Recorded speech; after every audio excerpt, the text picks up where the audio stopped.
Hi, I'm Meg Pokrass. Pelekinesis, Mark Given's dynamic small literary press based in Claremont, California, is becoming a home for flash fiction.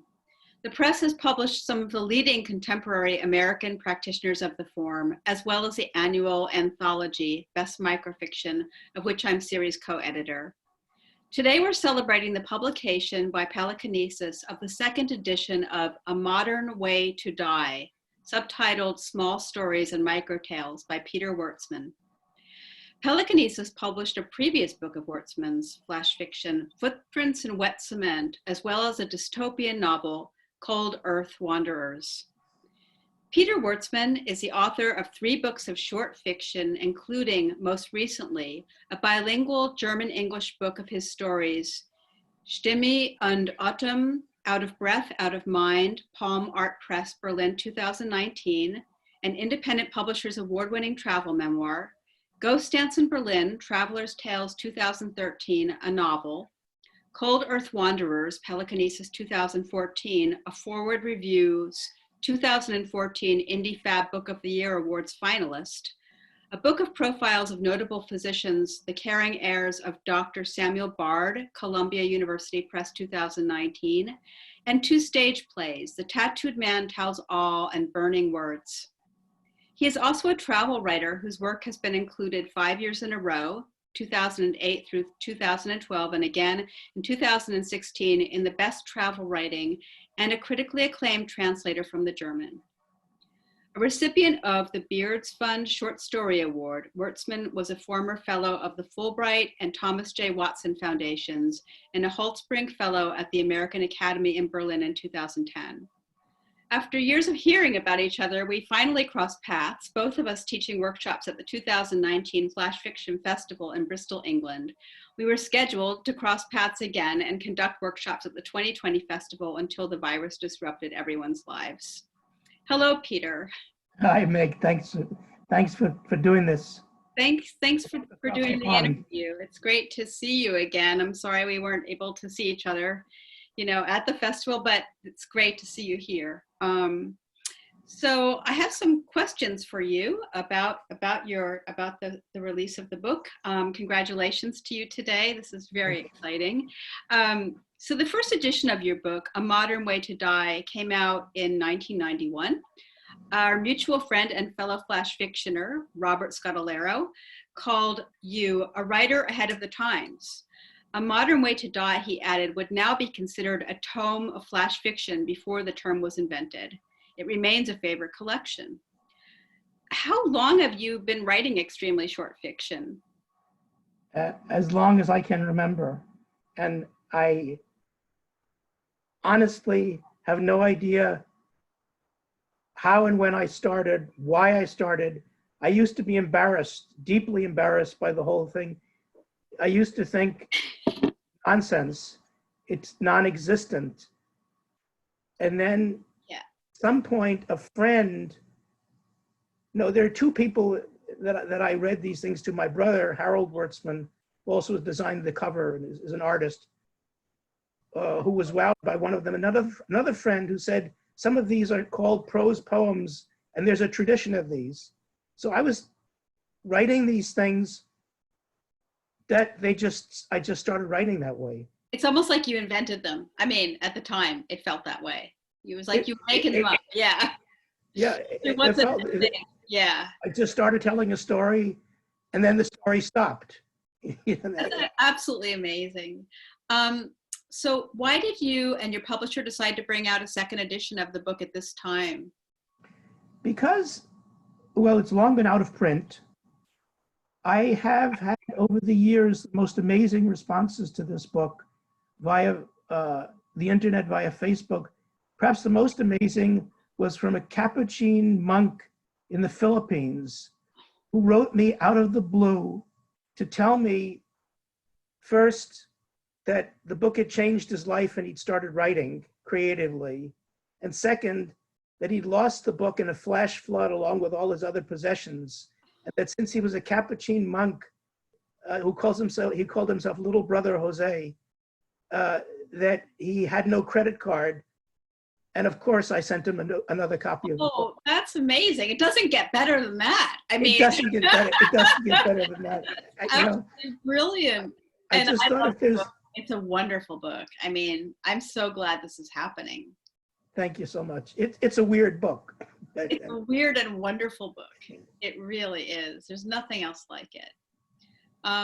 The book's title story that begins, "Once there was a war that no one could see," seems particularly prescient in this unsettling moment. When did you write it? What inspired you to write it?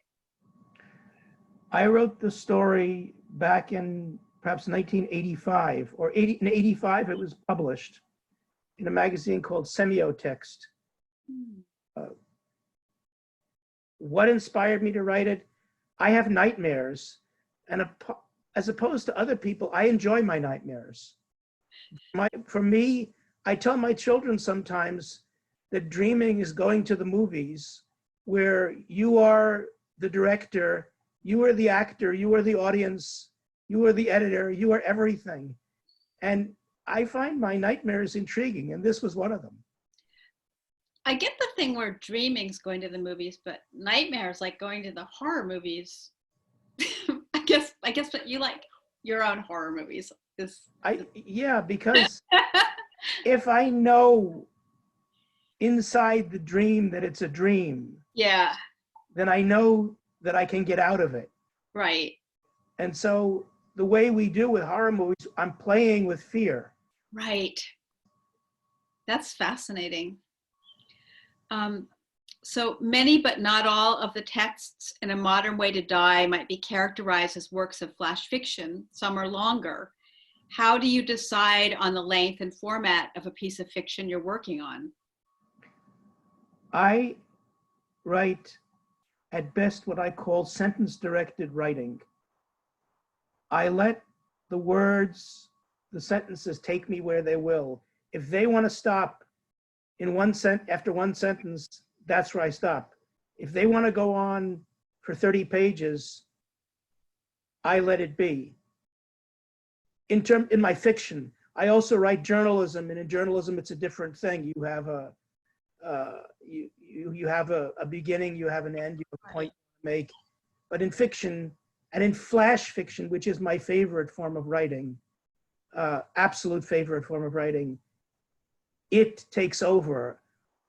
At best, I am an empty vessel for the story to pass through, at best. That doesn't mean I don't believe in editing, by the way. That's another issue. It sounds like there's a great deal of freedom for you in that form, playfulness and freedom. It's the freest form there is. Yeah, I mean, I find it to be also, but that's all I write. So I don't really know much about, the other forms like journalism and novel writing, but that's great. It makes it enjoyable, for the reader, because you can tell that the reader can tell how much fun the author was sort of having, writing the pieces. That's how it feels when you read those pieces. Even in the language itself, you could just play with words. Yeah. One word leads to another word, leads to another word, yeah. and it goes off in a direction. Right. That's wonderful. Do you generally, I guess this sort of leads into the next question. Do you generally know the direction a text is going to take? No, you don't. You let it direct you. Yeah. Do you write quickly or slowly? Do you do rewrites, or how do you start out? So generally, I would say a first draft, in most instances, comes quickly.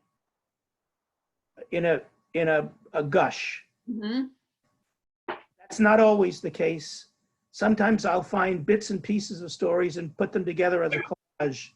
I write in longhand in a journal book. It's not a diary. It's just any kind of verbal garbage goes into that place.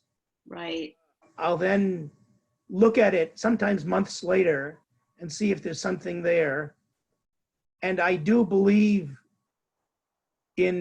for me, writing is rewriting. I edit infinite numbers of times.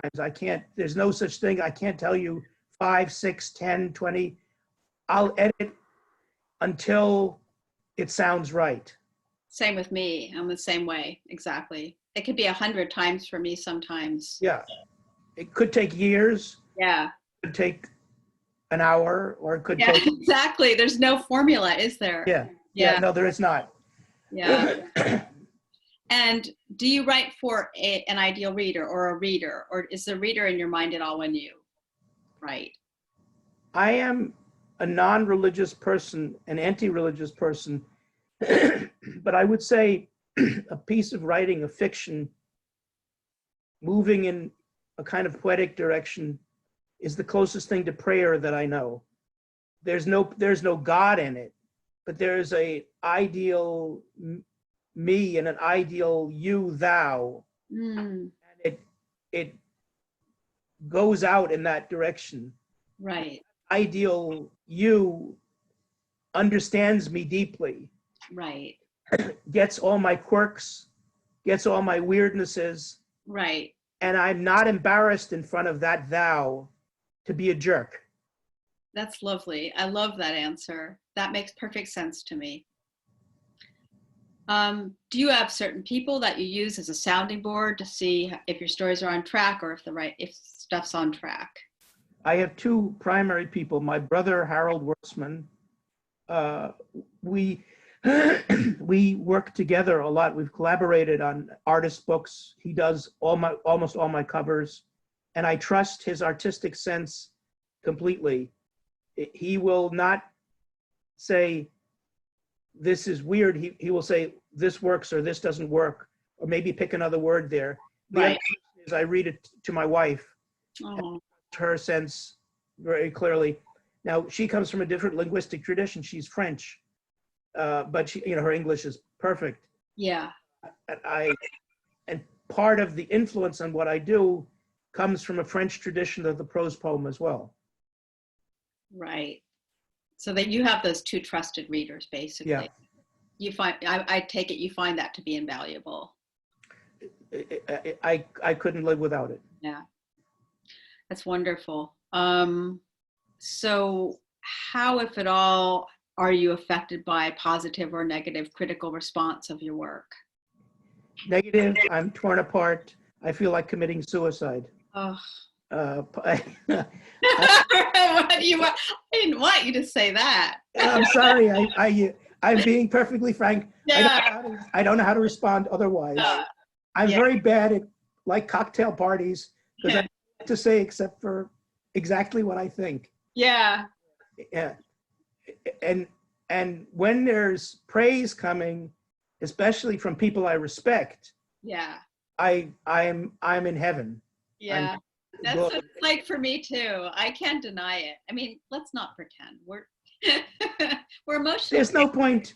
Yeah. We're as fiction writers, we are a kind of truth-telling mode, and pretending is just a complete waste of time and a waste of life. Yeah. I always tell it as it is too. And I think, hey, that's who we are. So how do you know when a story's actually finished? You may have already sort of answered this, but is there, how do you find your endings, or when do you know that you found the ending of the story? It isn't the ending necessarily. It's because it could be, I really believe, I think of a sentence as a motor of meaning, and a sentence rolls on verbs, and the body of the engine are nouns, and adjectives are, you can drive a car that's rusted over and looks terrible. What I mean, so adjectives add something, but it's all in the verbs. Right. I feel like a car mechanic talking, but I think I crank up and tighten. Is that the right verb in that place there? Right. Do better. Could I do? And then at some point, at best, I'll hear a click and I'll start driving. This sounds mystical, and I don't mean to sound mystical. Yeah. But how do you know when you've reached the right ending? Endings are notoriously hard in flash fiction. I struggle with them sometimes for years before I feel like I've really come to that exact right place at the end. And often it's a like a jumping off the cliff place, but it's different every time. Yes. And if you try to pre-predict it, it's wrong. You get I it. know. It's got to be the best. These texts have got to be unexpected. Right. You're somewhere profoundly and deeply embracing the unexpected. Right. I agree. Letting it tell you, okay, we're done. Bye. Yep. I hear you. It's often a sound more than anything. It is a bit mysterious. I do feel it's mysterious in a very good way. Yeah, yeah. So the book is divided into two sections, small stories and microtales, and subdivided into subsections, screams, stings, urban fauna, biochips, and refractions. Please explain how you devised these section headings and what they signify. So initially, so here's how the book came about. I'm going to throw it all, reveal it all. There was a guy who copy edited a German translation of mine of a well-known writer. And he became an editor here in New York.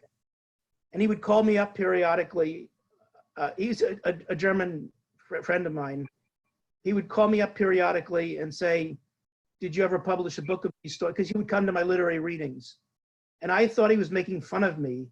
And the last time he asked me, did you ever publish a book of these? I hung up on him. And he calls me back and he says, no, you don't understand.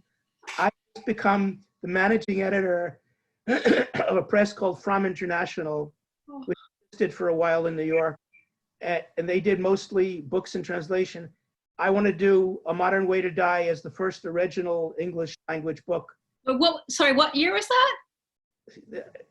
This was in the late 80s. Gosh. So he came to my then apartment. We lived on 113th Street, lived uptown. My wife taught at Columbia. I threw all of my stories on the living room floor. We sat on the living room floor together. And I said, well, how do I make some order of this? That's the first step. The second step, I am obsessive. And I did find an order in the mess of my mind. Right. It is there. And so loosely speaking, screams have something more dreamlike about them. Mm-hmm. Stings have something more reality bound about them, loosely. Mm-hmm. And then the categories of, the micro tales, I guess that term is still used nowadays. I don't know. Not often. And biochips seemed like the perfect subcategory for these mini biographies that I was writing, micro mini biographies. Yeah. Often inspired by a postcard picture, or and refractions are micro essays. I had thought that at some point I'd be doing a book with each of these as a separate title, and I still might do that actually. I'm collecting a book of micro essays, flash essays, that I think will be one of the next things I want to bring out. Oh, that sounds fantastic. Yeah. Because the same principle, the writing principle, can be applied to many forms of writing, not just fiction. Absolutely. Besides which, I really believe that it's all a fiction. I mean, we call it nonfiction. Yeah. So it's really fiction. You didn't hear me say that, but But it is, in a way. Yeah. Do you like to look back on the things you've written and published in the past? Sometimes yes, and sometimes no. Like all writers, there's a fair dose of narcissism that's an unhealthy thing in too large a dose. And fortunately, one has children and partners to tamp down periodically that narcissism. But a line well written, yeah, I kind of enjoy it. And now that I've been doing this audio tape with my son, he's doing the sound engineering with sound effects. Now I'm looking at literally each line, each word, and it's it's fun. Sometimes it's disgusting. What do you mean disgusting? I mean, just sometimes I can't stand, It's too much, and you I like, want to put it away. yeah, it's Yeah, like, yeah, yeah, you just kind of need to step away from yourself sometimes. And yeah, yeah. You yeah, it I is a form of vomiting. yeah, yeah, I get that. What's next for you? What's next on the drawing board for you? Okay, this is completely crazy.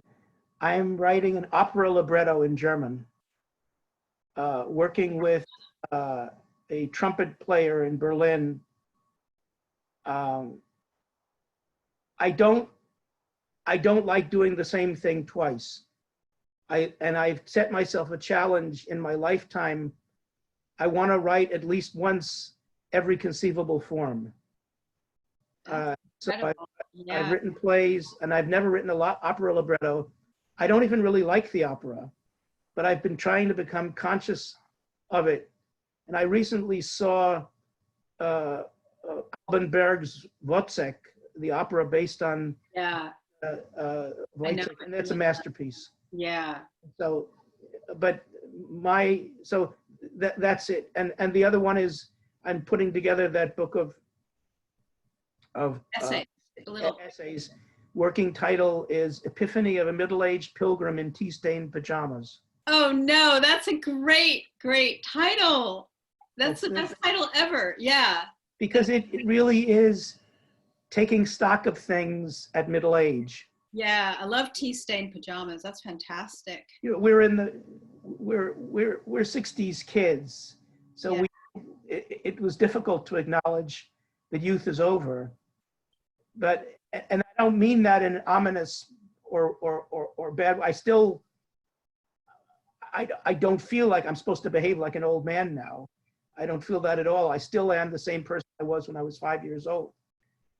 But I like taking stock of the situation now. And if there's anything, any theme holding this future essays together, it is taking stock in my 60s of my life. Well, that sounds absolutely wonderful and something to look forward to. That's fantastic. Thank you so much, Peter. It was absolutely great talking to you. And again, congratulations on this new edition. It's just a great time. I mean, it's such a nice time to have a book come out in a way because we're all stuck at home. And this is a book that can really liven up our days. So it's a lively and wonderful book. So it's great. In a way, strangely wonderful timing, I think. Yeah, unfortunately. Unfortunately, wonderful timing. Yeah. Thank you so much, Meg. Okay, thank and you. I find it really inspiring to talk to you. It's nice to speak to a kindred soul. I feel the same way. And hopefully we'll see you next summer, at the festival. So take good care and bye for now. Bye-bye. Be well. Bye-bye. Bye.